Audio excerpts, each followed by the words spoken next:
Olá, eu estava orando neste 4º dia de jejum. Sou a pastora Juliana Tuma da Costa, Ministério Casa de Oração Filadélfia, em Belém do Pará. E junto com um grupo de mulheres de todo o Brasil e também brasileiras que moram fora do Brasil, iniciamos, na verdade, de 40 dias em prol da nação brasileira, das famílias, enfim, das eleições, da política, da economia, abrangendo tudo isso, irmãos. E pedi a palavra, falei, Senhor, qual é o direcionamento para Filadélfia, né? Filadélfia é o único sistema incorruptível, o único sistema, a única igreja, a única noiva que Jesus disse que ama. Em Apocalipse 3:9, ele diz, todos saberão que eu te amei. E em Apocalipse 3:10, ele promete livrar somente a esta igreja dos 7 anos de tribulação. Então, somente Filadélfia será arrebatada. Isso fica bem claro na palavra de Deus. E ao pedir direcionamento, ao pedir inspiração, ao pedir em que nós devemos nos apoiar, nos dá uma palavra, Senhor. Deus me deu em João capítulo 1, versos 43 ao 51. E diz assim: No dia seguinte, Jesus decidiu partir para a Galileia. Quando encontrou Felipe, disse-lhe, siga-me. Felipe, como André e Pedro, era da cidade de Betsaida. Felipe encontrou Natanael e lhe disse, achamos aquele sobre quem Moisés escreveu na lei e a respeito de quem os profetas também escreveram. Seu nome é Jesus de Nazaré, filho de José. E perguntou Natanael, Nazaré? Pode vir alguma coisa boa de lá? E Felipe disse, venha e veja. Ao ver Natanael se aproximando, disse Jesus, aí está um verdadeiro israelita em quem não há falsidade. Perceba que Natanael aí representa a igreja em Filadélfia. A verdadeira Israel de Deus. Rela de calabaias, canto enenahai, diz o Senhor. É uma revelação dada a Deus para a igreja verdadeira. E perguntou Natanael, de onde me conheces? E Jesus respondeu, eu ouvi quando você ainda estava debaixo da figueira, antes de Filipe o chamar. Então Natanael declarou, mestre, tu és o Filho de Deus, tu és o rei de Israel. Precisou muito pouco para Natanael ser convencido, humanamente falando, porque o Espírito de Deus já estava ali agindo. E assim é conosco. Mulheres brasileiras que estão jejuando, homens também, se considere dentro, porque a noiva é uma só. Amém? E Jesus disse, você crê porque eu disse que o vi debaixo da figueira? Pois afirmo que verá coisas maiores do que essa. Então acrescentou, digo-lhes a verdade, vocês verão o céu aberto e os anjos de Deus subindo e descendo sobre o Filho do Homem. Então, meus amados, há muitas considerações que nós devemos fazer através desta palavra. Primeiro, a incredulidade sobre alguém aparentemente normal, humano, falho. Pode vir alguma coisa boa de Nazaré? Quer dizer, uma cidade desprezada, uma cidade que Israel não estava nem aí. Mas de lá veio o rei dos judeus.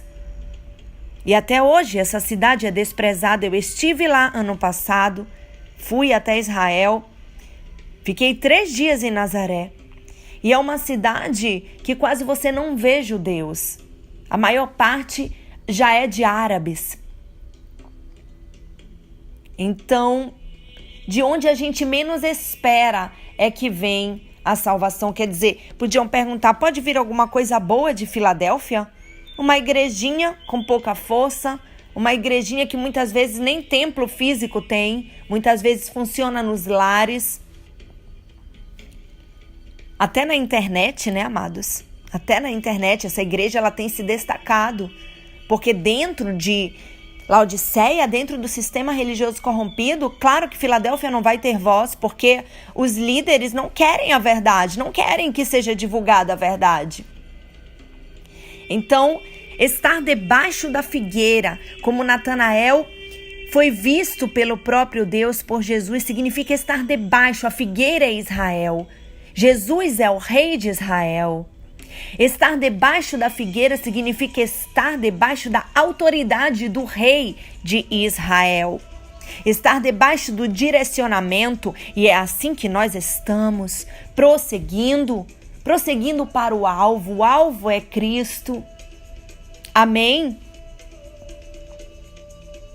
E estarmos jejuando, estarmos abrindo mão, estamos em 2 grupos, um abrindo mão de cafeína e o outro de carne vermelha. Isso significa que nós não precisamos ver para crer, porque ao jejuarmos já estamos crendo que Deus dará livramento para a nossa nação. Deus dará a resposta que nós estamos buscando através do jejum, da oração, da leitura da palavra, porque jejum sem palavra, jejum sem oração é só dieta. Amém, meus irmãos e minhas irmãs? Então, pela nossa obediência, pelo nosso crer no pouco, ser fiel no pouco, nós seremos abençoados no muito, diz o Senhor. Veremos o céu aberto, como Deus disse a Natanael, e os anjos subindo e descendo sobre o Filho do Homem. O decreto está feito. Israel será livrada. E aí nós colocamos o Brasil, mesmo tendo ido contra Israel várias vezes na ONU. Isso trouxe maldição para a nossa economia. Nós declaramos que não representamos este governo. Nós representamos o governo do Mashiach, o governo de Deus. Amamos e somos pró-Israel até o fim. Sabemos que a salvação vem dos judeus. Porém, infelizmente, por um governo corrupto, paga todo o povo, toda a nação. Mas nós não nos conformamos e declaramos que Jesus é o Senhor do Brasil, assim como Ele é o Senhor de Israel e de toda a terra. Declaramos que a nossa nação é Tua, Jesus, e que cremos nos milagres e maravilhas que virão através de nosso jejum, através de nosso clamor, através de nossa oração, meu Pai. Recebemos o céu aberto, como prometeste a Natanael. E disseste que ele era um israelita verdadeiro, em quem não há falsidade, em quem não havia, melhor dizendo. E isso representa a noiva em Filadélfia. A igreja verdadeira, a igreja incorruptível, a igreja que ora, que clama, a igreja que, embora muitos digam, pode vir alguma coisa boa dessa igreja, pode vir alguma coisa boa de Nazaré. Sabe, é convicta que tem a presença do Rei de Israel, do Rei da Glória. Aleluia, louvado seja Deus por essa palavra. E era isso que eu queria tratar com vocês hoje, no 4º dia de jejum. Continuemos firmes na rocha, na figueira, na igreja em Filadélfia. Amém, meus amados? Shalom, a paz do Senhor Jesus. E até o próximo áudio.